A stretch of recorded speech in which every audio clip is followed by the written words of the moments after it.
দেখো আমি তেল দিয়ে দিচ্ছি কড়াইয়ে, মাছ ভাজবো। এই যে ট্যাংরা মাছ আজকে রান্না করব। তেলটা গরম হয়ে গেছে, আমি এবার মাছগুলো এক একে ছেড়ে দেবো। ট্যাংরা মাছ, বোয়াল মাছ এগুলো খুব ছোটো, আমি এবারটা মাছগুলো দিয়ে না ঢাকা দিয়ে দেবো।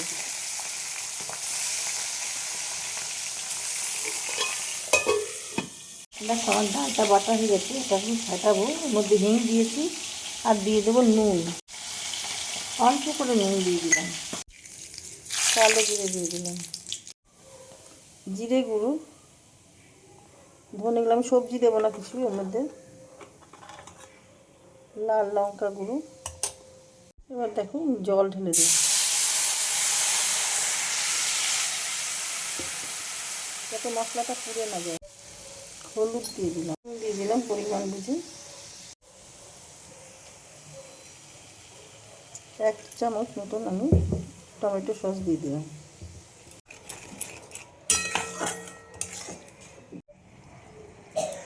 আদা দিয়ে দিলাম,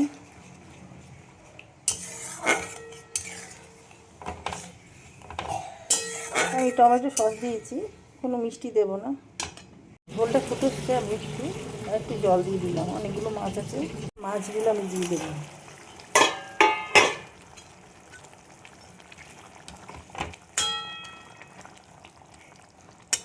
দেখো বিউলির ডালটা আমার ফাটানো হয়ে গেছে, ফেটিয়ে নিচ্ছি। এবার এই যে ঝোলটা ফুটছে আমি এর মধ্যে ছেড়ে দেবো।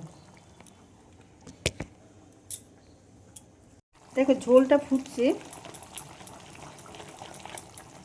এই যে আমি ডালটা নিয়েছিলাম, ডালগুলো আমি ঝোলের মধ্যে ছেড়ে দেবো।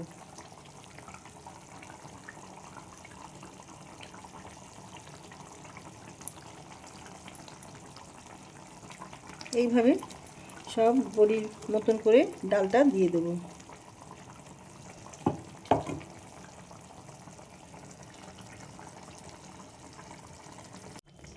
দেখো বড়িগুলো আবার সব দেওয়া হয়ে গেছে ডালের।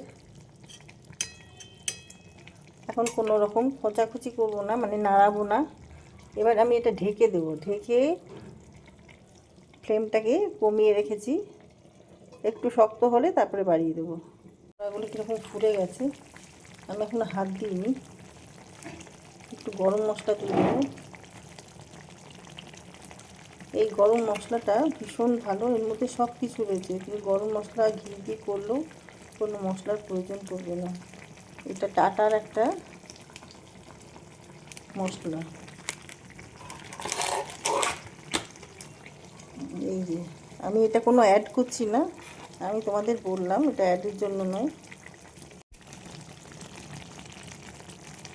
এবার একটু উলট পালট করতে হবে, মানে রসগুলো যাতে, ওই ঝোলগুলো যাতে ঢুকে যায় এর মধ্যে।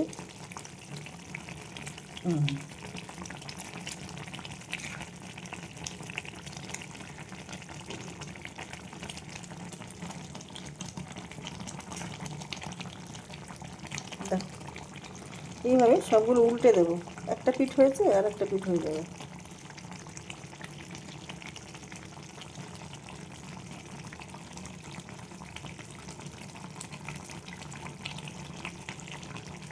বড়াগুলো দিয়ে সঙ্গে সঙ্গে নাড়াবে না, কিছুক্ষণ না উল্টে ঢেকে রেখে দেবে সিম করে, তাহলে শক্ত হয়ে গেলে তারপরে উল্টাতে পারবে।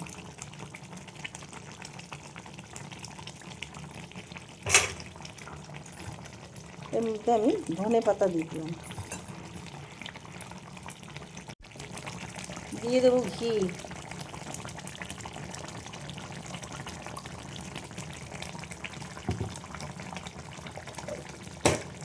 দেখো রান্নাটা আমার হয়ে গেছে, আমি গ্যাস বন্ধ করে দিয়েছি। দেখো ট্যাংরা মাছের রেসিপি বড়া দিয়ে আমার রেডি হয়ে গেছে। তোমাদের কার কীরকম লাগলো জানাতে ভুলো না। লাইক শেয়ার কমেন্ট করে আমার পাশে থেকো। আর ইউটিউব থেকে যারা দেখছো তারা আমাকে সাবস্ক্রাইব করে দিও, ফেসবুক থেকে যারা দেখছো তারা পেজটা ফলো করবে। যারা আমাকে সাবস্ক্রাইব করবে বেল আইকনটা ক্লিক করলে নোটিফিকেশান আমি যা যা ভিডিও করবো তোমাদের কাছে সবার আগে পৌঁছে যাবে। তো ভিডিওটা এখানেই শেষ করলাম। যারা যারা সাবস্ক্রাইব করেছো, অসংখ্য ধন্যবাদ তাদেরকে জানাই। একবার এই রেসিপিটা বানিয়ে খাওয়ার অনুরোধ রইল আমার তোমাদের কাছে।